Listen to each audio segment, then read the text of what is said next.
Welcome viewers. Today's session is on a topic which is germane to the course Growth and Development, course MEC 004 of the MA Economics program. What we propose to do in this course or in this session is that we take a certain range of models. The topic you have already read on your screen. It is called the Lewis model and its extensions.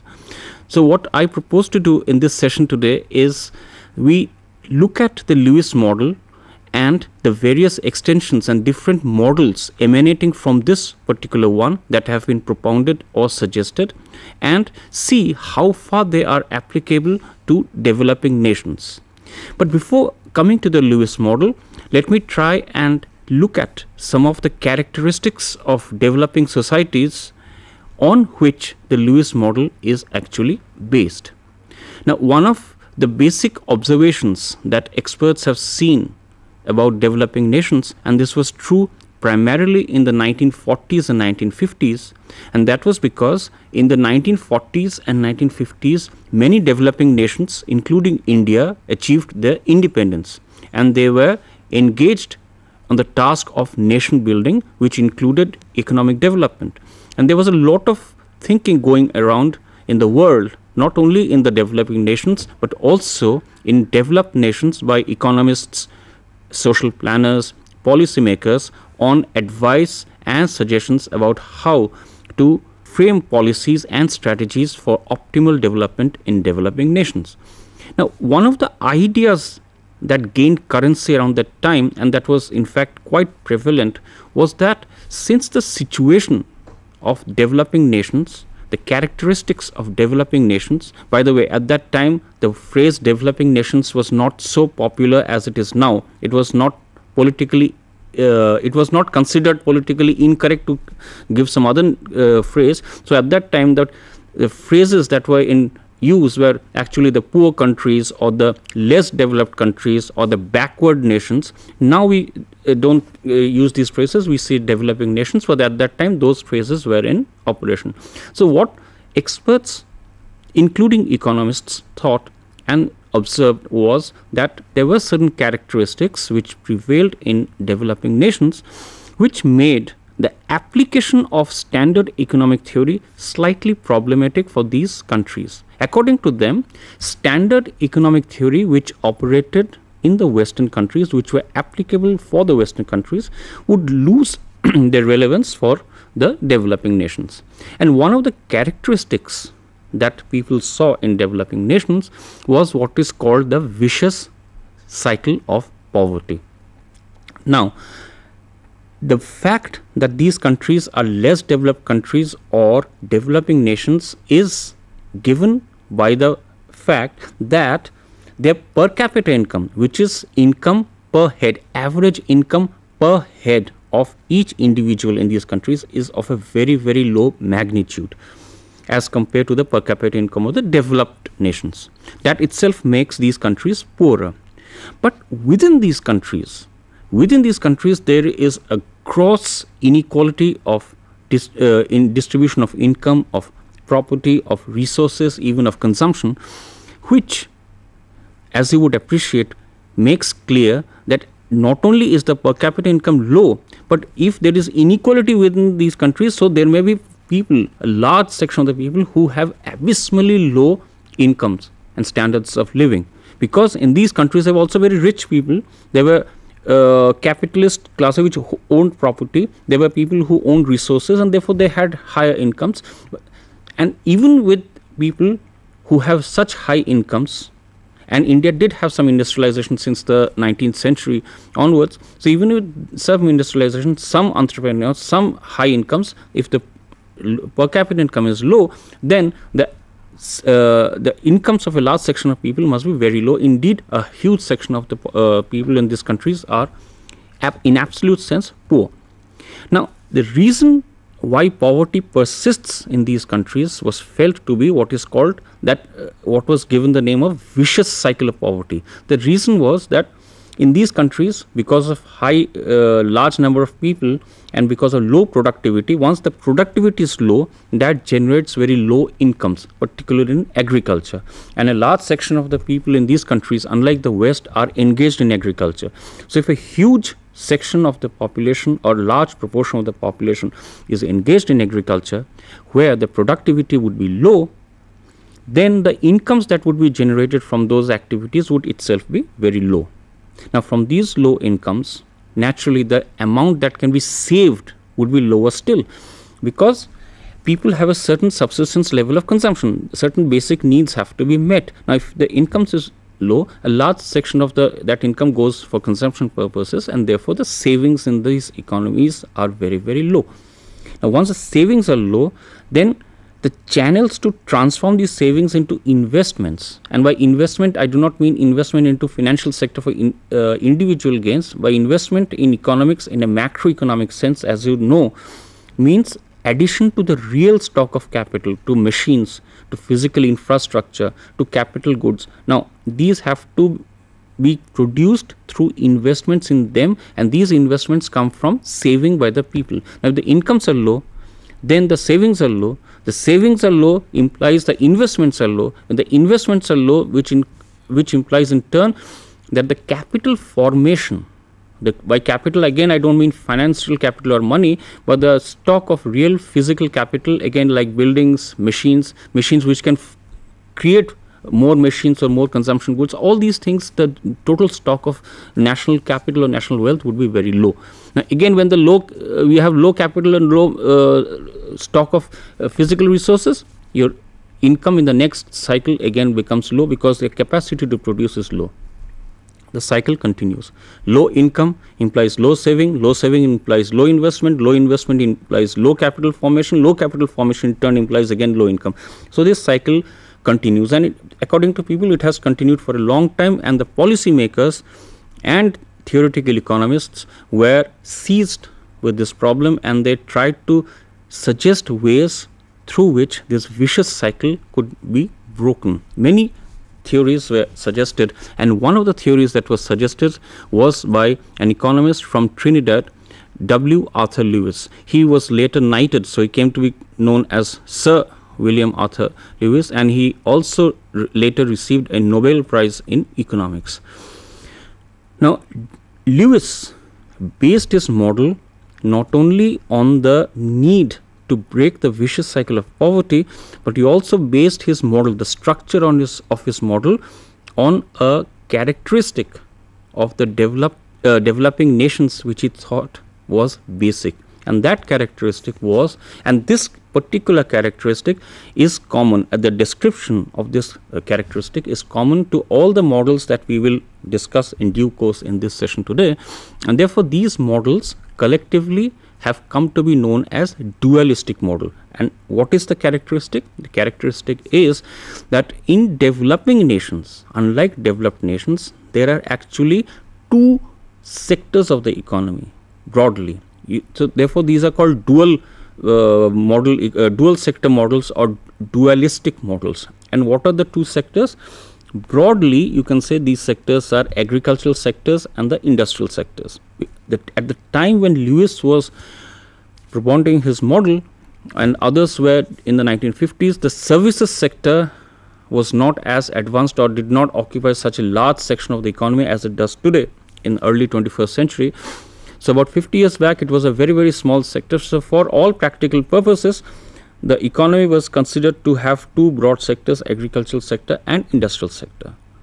And it is also a fact that because of the experiences during Second World War and because of the experiences of being a colonized economy for more than 200 years, the Indian policymakers and planners immediately after independence were rather skeptical of for engaging in foreign trade. So at that time, the phrase self-reliance actually meant what Nehru put a lot of faith in. It was called import substitution. So the idea was that we should make most of the goods ourselves and not depend or rely too much on foreign trade, on importing raw materials, and certainly not consumer goods for basic consumption. And as it is, the policymakers frowned upon a consumerist society, so consumption was sought to be curtailed, and consumption which was imported, fancy foreign goods to be imported, was looked down upon. So this is just an aside, just to show that another thing that prevailed at that time was that India engaged in very little foreign trade. So most of the models that were put forward at that time actually assumed a closed economy. Closed economy, as you know, in economics means a country which has no foreign trade. So for practical purposes, India was considered to be a closed economy.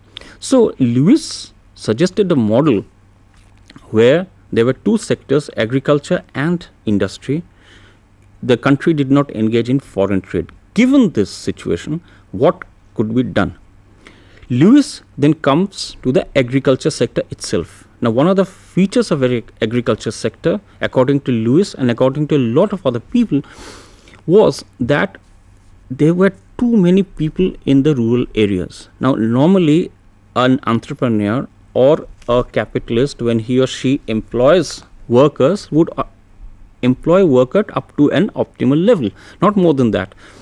But what happens in rural sectors in developing nations is, because most of the people own and operate family owned farms. There are small peasants who have their own land. Sometimes they work for others, but among the places where they work are their own family farms. And if the families are large, then 10 people may be doing the work of 3 or 4 people.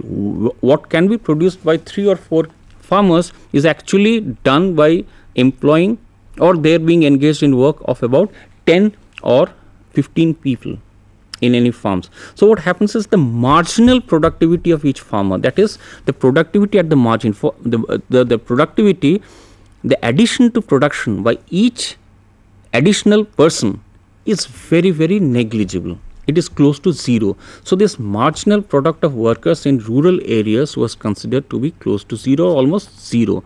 This is what Lewis assumed.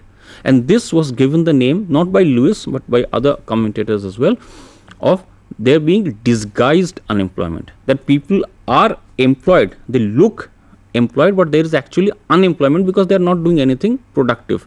So this was given the name of disguised unemployment. When there is disguised unemployment, there is labor which is surplus. When this labor is surplus and this labor has a very, very low productivity and is doing nothing to add to production, then this labor actually can be moved away from rural areas. This is what Lewis suggested.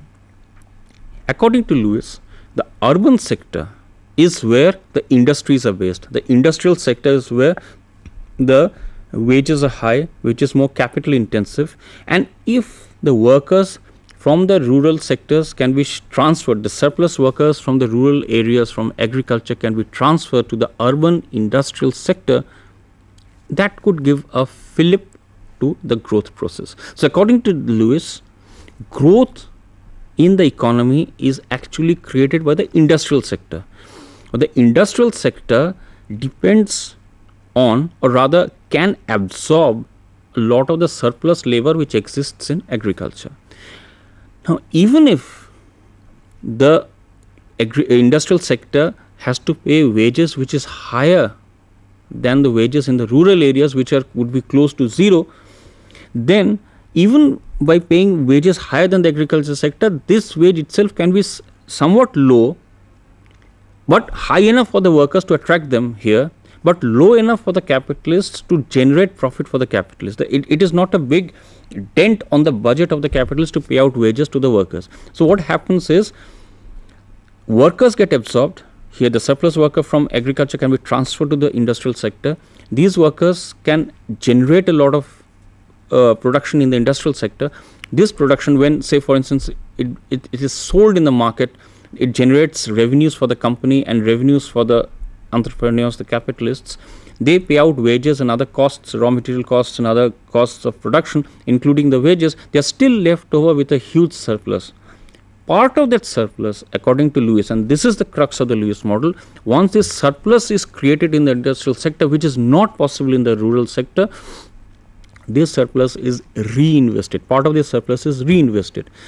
By reinvestment is meant, in the next round more workers are absorbed, in the next round more machinery is created, the scale of production expands, and within the industrial sector there is a lot of buying and selling from each other. One capitalist buys a certain commodity from another capitalist.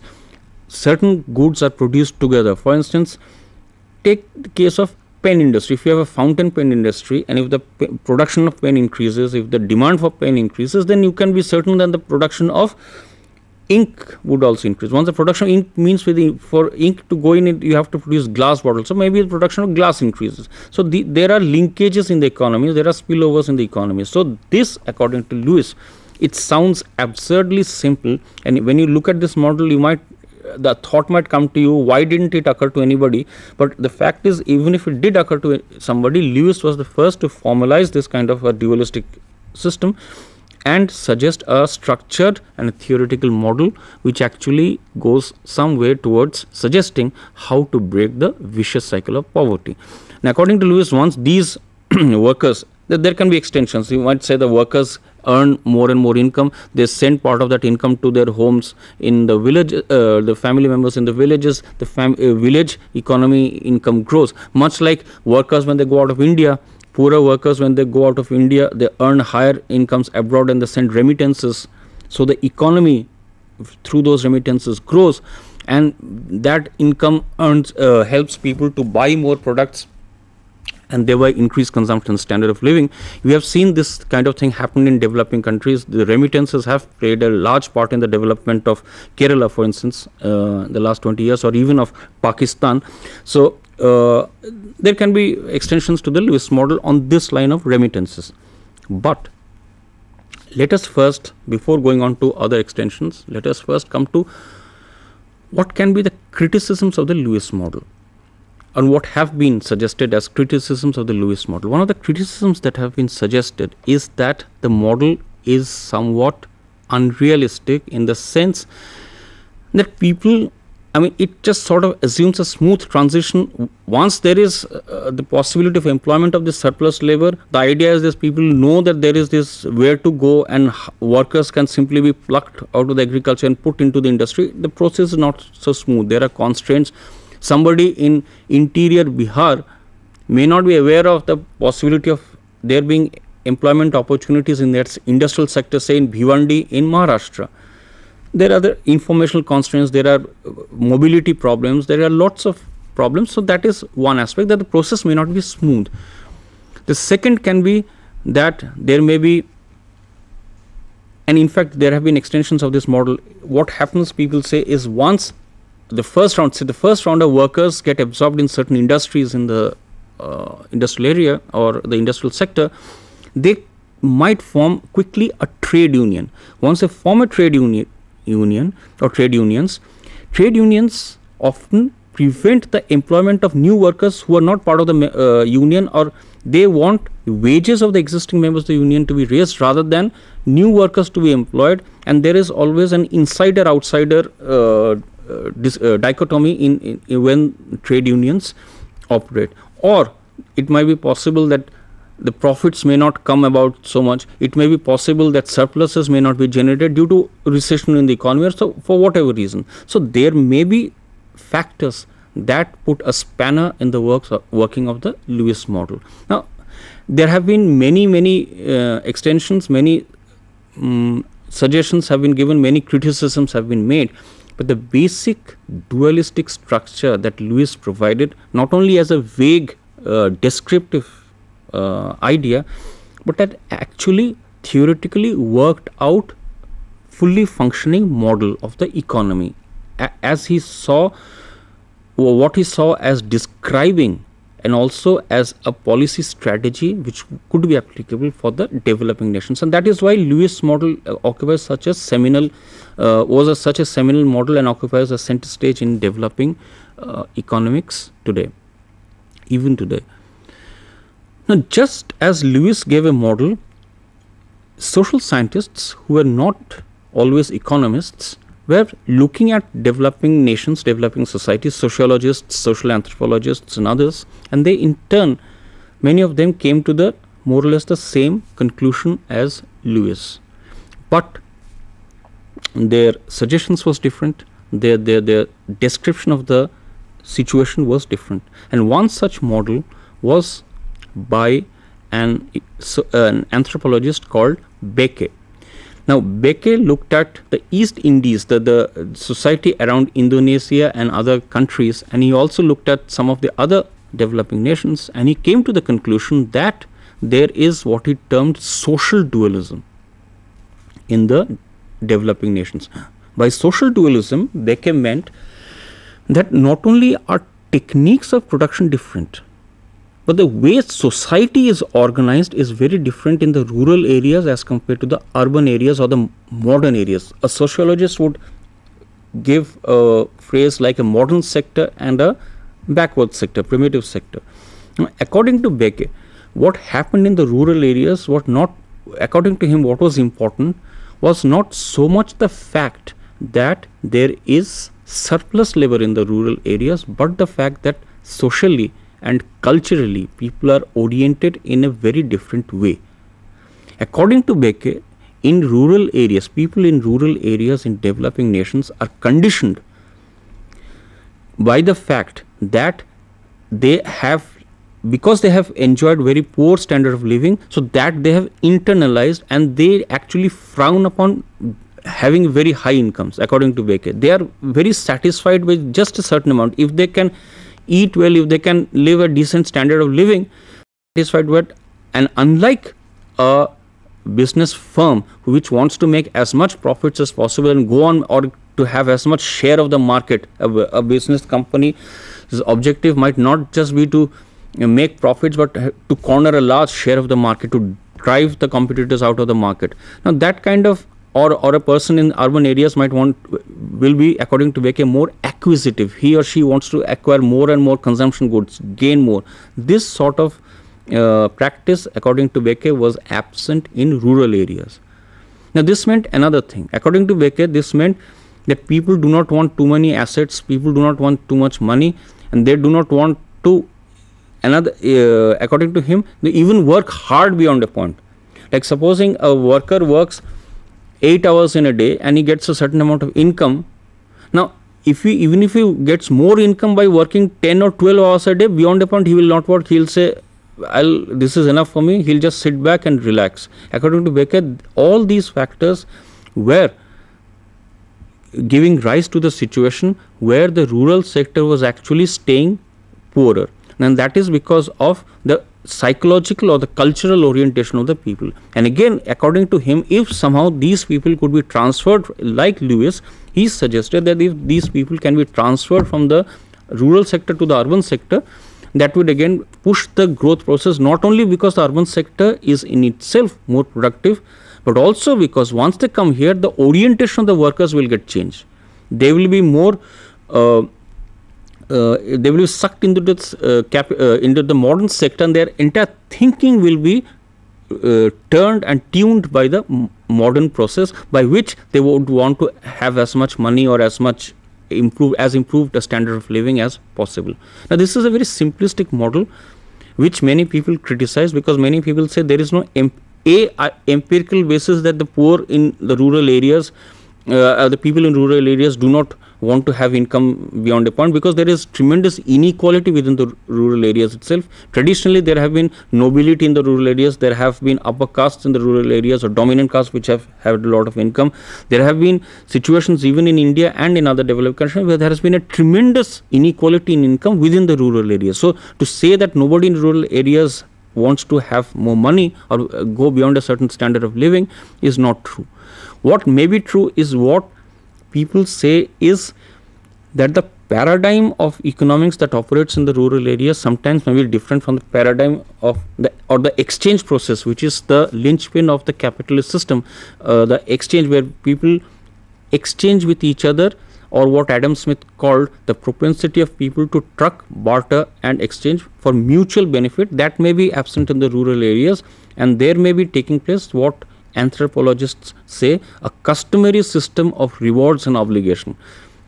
An example of which is the Jajmani system in India, where certain castes interact with each other. There is a task of certain people to do certain activities, the task of other people to do other activities, and they do this not as a mutual benefit, but they have been doing this, and through this some mutual benefit arises, but it's a very different from a capitalist economy interaction.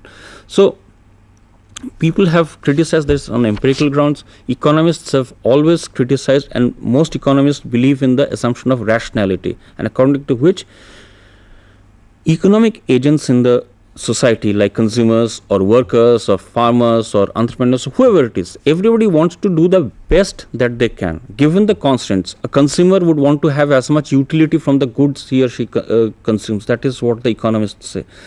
A profit maker, a business person wants to make as much profits as possible. So why should somebody suddenly curtail their wants unless somebody is a saint or the sage? And there is no theoretical justification for that. That is the basic grounds on which the models of Bekke have been criticized. Now we go next to a very small extension of the Lewis model, and this is by Higgins, Benjamin Higgins. What Higgins did, as has been done by many people, they have taken one aspect of the Lewis model and highlighted on that, or looked at some limitation. They have accepted, all of these models accept the dualistic structure that Lewis propounded, but say, well, the Lewis model lacks this. Well, the Lewis model looks at all these things, but being a model is after all a simplification of reality. It looks at, it is too simplified a picture, looks at this aspect but doesn't actually highlight this other aspect. On these grounds, Benjamin Higgins said, well, Lewis talked of labor surplus situation in the agricultural sector. He talked of labor being absorbed in the rural sector, but what Lewis should have highlighted, or what can be added to the Lewis model, is that there is technological dualism. By technological dualism, what Higgins meant was, and what you know in economics, is what is called a production function. What is a production function? A production function is simply a technological relationship that suggests how inputs, that is the factors of production, how they get transformed into outputs. In what combination are these taking place? I mean, in what proportions are inputs being combined? Can you have, supposing you have a fixed amount of labor, with that amount of labor, can you vary the amount of capital to get the same amount of output, or does it use too much capital and very few labor? Can you increase labor and decrease capital? Can you increase capital and decrease labor? So according to Higgins, the basic feature of developing nations is that in rural areas, the production function is a very flexible production function, in the sense that factors can be varied. One factor can be increased, one factor can be decreased, maybe perhaps with the exception of land. Land may be fixed, and there may be constraints to the buying and selling of land. So the amount of land that each rural capitalist farmer or rural family farm has may be fixed. But within that, the implements on the one side, the labor on the other side, the tractors or whatever, that can be varied to some extent according to Higgins. But the feature that prevails in the urban sector, the factory sector, is that in modern factory sector, the production function is of a fixed coefficient type, which means if you have 10 laborers and you have 2 machines to work with them, the technology is such that it has to be like that.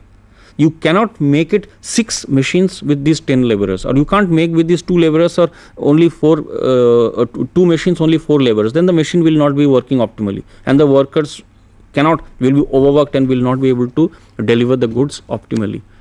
So according to Higgins, the very fact that there are fixed factors of production in the urban sector makes it difficult for smooth employment of workers, even if workers were to be released from the rural sector.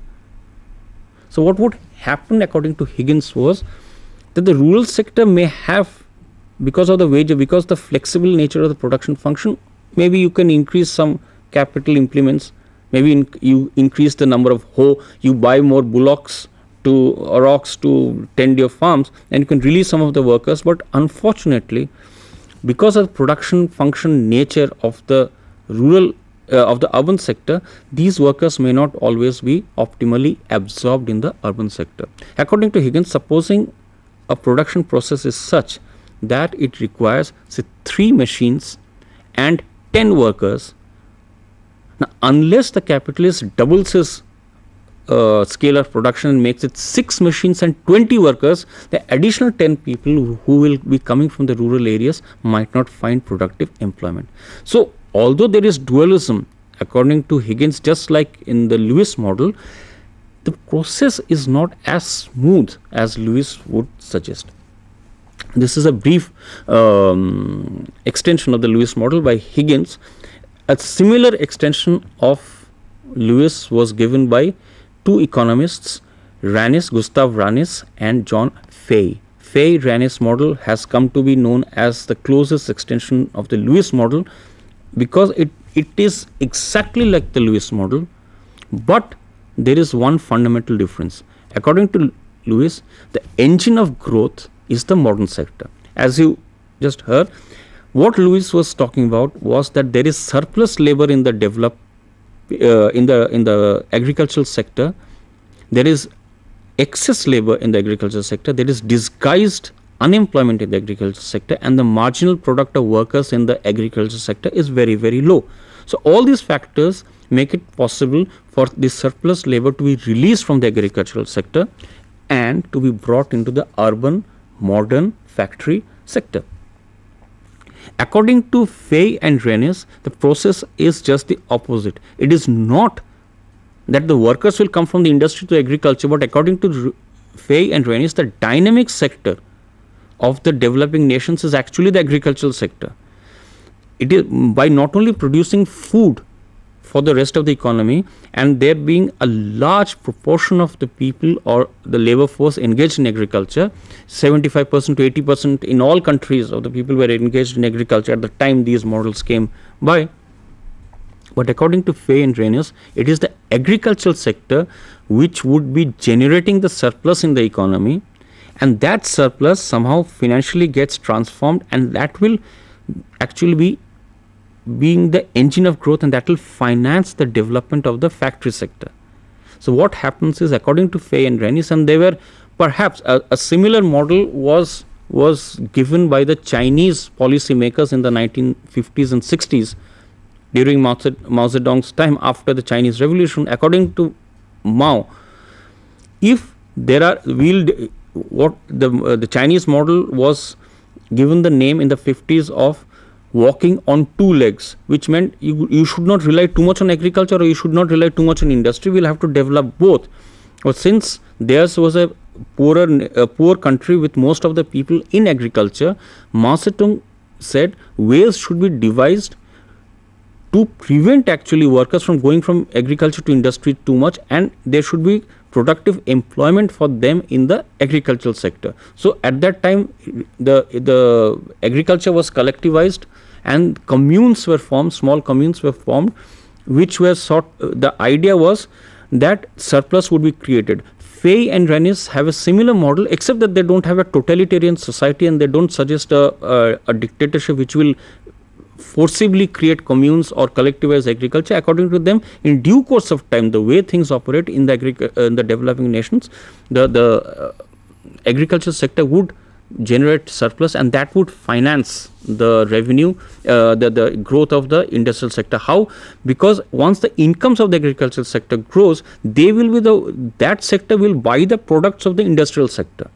Now, if most of the people are engaged in agriculture, and if they don't have the incomes to buy goods of the industrial sector, then even if the industrial sector grows, how will they sell their product? Where is their revenue going to come from? Where is their surplus going to come from? That surplus is going to come from agriculture, and that can only come from agriculture if agriculture grows very high.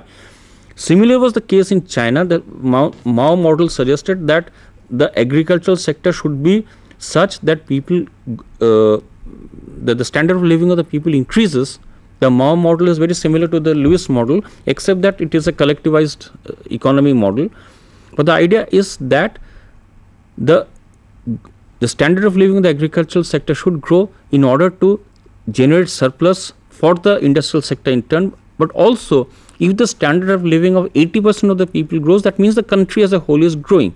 Now, it is another fact that in the Mao Zedong model, after from the mid 60s onwards, there took place what he called a cultural revolution, where not only were people in agriculture kept in agriculture, forcibly students or doctors or engineers and others from the industrial sector or modern sector or the urban areas, the cities, were forcibly sent to the villages to work.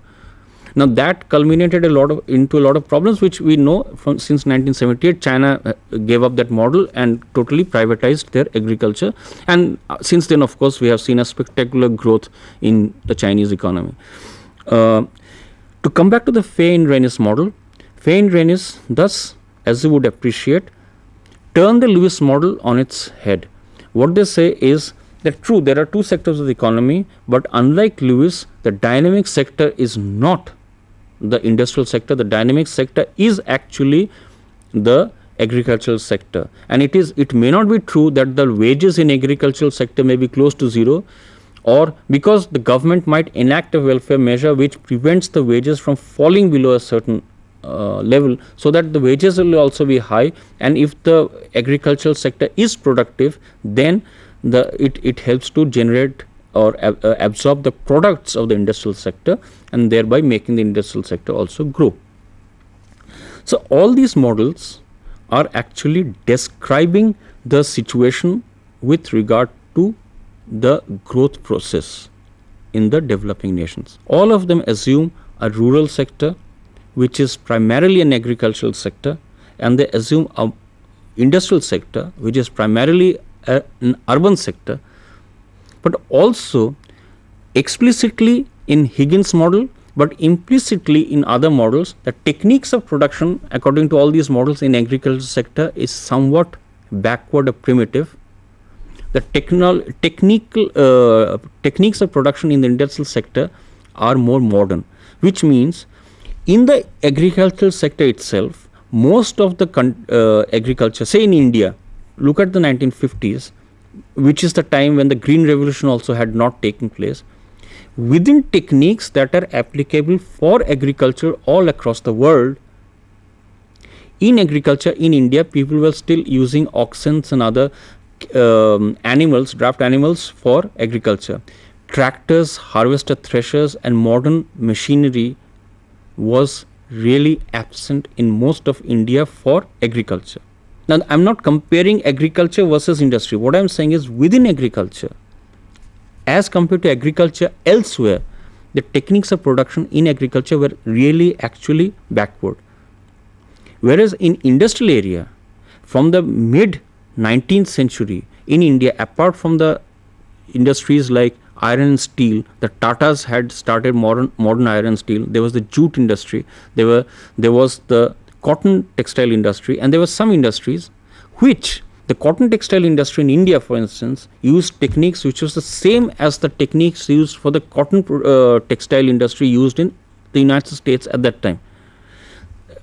In fact, because of the Civil War in America, because of the disruption of the supply of cotton, there was some effect on the cotton production in India in the 19th century and the 18th century. But the fact remains that industry, as compared to industry elsewhere in the world, was almost at a par in terms of technique. But agriculture, as compared to agriculture elsewhere in the world, was really backward. So this fact was captured and made a central feature in almost all the models. Higgins put it at the center stage, this technological dualism. Others underplayed it, but implicitly it is present in all the models. In fact, Becke added a different dimension. He added the dimension that as compared to the modern sector, the traditional sector, the rural sector, the agricultural sector, call it what you will, is just composed of people who have a different orientation, mental and cultural orientation. They don't want to work too hard because they just don't want to. It's not that they can't work hard or they're lazy. That is the way things are. They don't want to make too much money. They would much rather have speculative activities rather than actual scientific investment profit making activities. So everybody highlighted some a particular aspect, but there were some common features. Now finally, we come to, as a final model, we come to a model which talks of not just within this dualistic structure, not just the growth process of the economy as a whole, but actually looks at the process from the point of view of the worker, say a worker who is in agriculture and who would like to go to industry. The question that this model asks is, why should a worker go from agriculture to rural sector, and if he does or if she does, what are the factors that induce him or her to do so? This model is called the Harris-Todaro model, after the two economists who jointly propounded this model, Harris and Todaro. Their model is actually a model not so much about the growth of the economy, but a model of the migration of workers from rural to urban areas. And this is a very common fact that we see in India, for instance. Over the decades, we have seen the problem of people migrating from rural areas to urban areas. According to Harris and Todaro, the main decision making of the workers is guided by the expected wage differential in the industrial and urban rural sectors. Industrial sectors, not only are the wages more, but the workers expect, even if they don't know how much the wages are more by, they just expect that the wages are more, and therefore they migrate. Now, since there is an expectation element, and this is crucial, this means sometimes workers work on the probability of there being higher wages. Workers sometimes might come more than the optimal amount. So what is the effect? According to Harris and Todaro, there is expected wage differentials in the two sectors. There is actual wage differentials, but it is the expected wage differential which pushes workers from the agriculture or the backward sector to the modern industrial sector. But since more workers can sometimes come, there might take place tremendous unemployment, and there might be other social problems might be created, like you see in urban areas in India, like slums and poor living conditions. What might also take place, and what does actually take place, and this is what Harris and Todaro suggest, is the creation of what is called an urban informal sector, where maybe a small boy from the village works as a cleaner in a garage. He cleans cars and does small odd jobs. He works in a small dhaba and delivers the tea. He is not absorbed in the rural sector, in the modern sector. So he is neither in the agricultural sector which he has left, nor is he in the modern industrial sector. There gets created an informal sector. So what happens over time is there is a financial dualism also which takes place, because the way wages are paid, where the way accounts are kept, is very different, not only in the urban and rural sector, between the modern and backward sector, but within the urban areas there is an organized sector and there is an unorganized sector. So you see the implications of the Harris-Todaro model on migration is that there may be while workers can be absorbed, as Lewis has suggested, we come to another end of the story by Harris and Todaro, where there may be excess labor in the urban areas. What started as excess labor in the rural areas, which can be sent to the urban areas, now gets transformed in the Harris-Todaro model as there being unemployment in the urban areas, informal sector being created in the urban areas, social problems like slums and crime in the urban areas. So these are various spin-offs. So to conclude, we might say that there is a whole class of models which has existed from the 1950s till today, which focus on the dualistic structure of the developing nations, because empirically again dualistic structures do happen to be a fact. And it is also a fact that workers can be transformed or can be transferred, and as does happen. So what started in Lewis as a prescriptive suggestion where workers should be sent from the rural to urban areas takes place by the time we come to Harris-Todaro as creating potential problems by there being more workers who come from the rural areas and who cannot be absorbed in the urban areas, who come here because of the expected wage differentials, but face unemployment and face the prospect of getting into the informal. So if you have any suggestions or any questions that you have or that gets arisen in your mind, you can always write to us at the faculty at Indira Gandhi Open University, Faculty of Economics, School of Social Sciences. We would always welcome your suggestion.